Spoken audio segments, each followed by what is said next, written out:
L'objectif de cette capsule est d'observer l'organisation des phrases en français. À la fin de cette capsule, on aura distingué la phrase simple de la phrase complexe.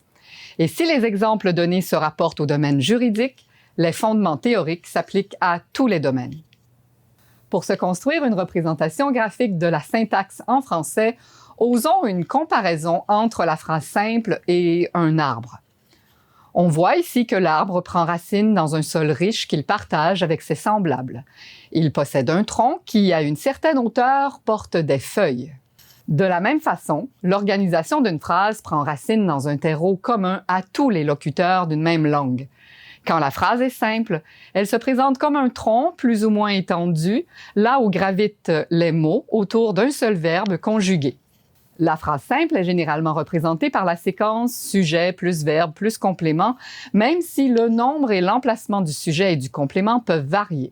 Le locateur doit maintenir le logement en bon état pendant toute la durée du bail. Cette phrase simple est constituée d'un seul verbe conjugué au présent, alors que le sujet et les compléments clarifient les conditions de cette action.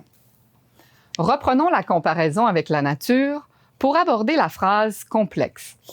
Un arbre peut se déployer en plusieurs embranchements.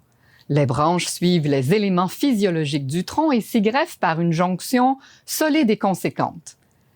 La phrase complexe suit cette même logique.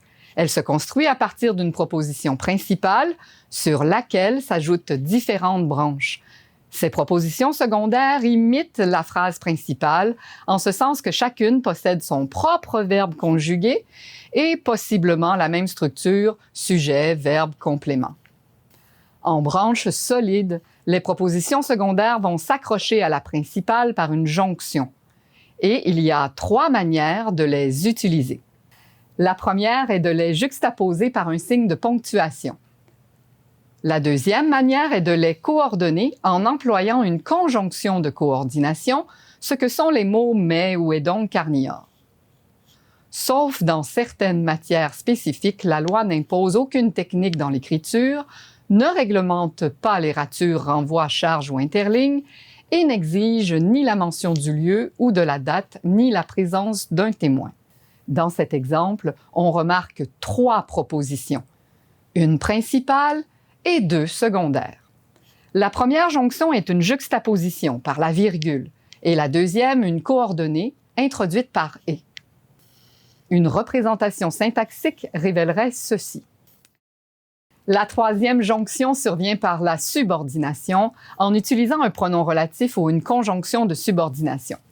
Les plus connus sont les « que », « qui », « lequel », « parce que », « comme si », etc. Et quand la subordonnée n'a pas de sujet apparent, il est probable que le pronom relatif tienne lieu de sujet et de jonction. Si vous ne répondez pas dans le délai prévu de 15 ou 30 jours, selon le cas, un jugement par défaut pourra être rendu sans autre avis dès l'expiration de ce délai et vous pourriez, selon les circonstances, être tenu au paiement des frais de justice. Sur le plan visuel, cette phrase pourrait se présenter ainsi.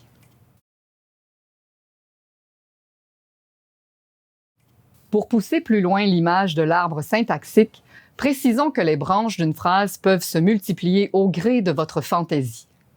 L'important est de respecter leur assemblage en s'assurant que chaque branche se raccorde solidement à la proposition qui la soutient et que l'une comme l'autre se compose des éléments essentiels à son unité de sens.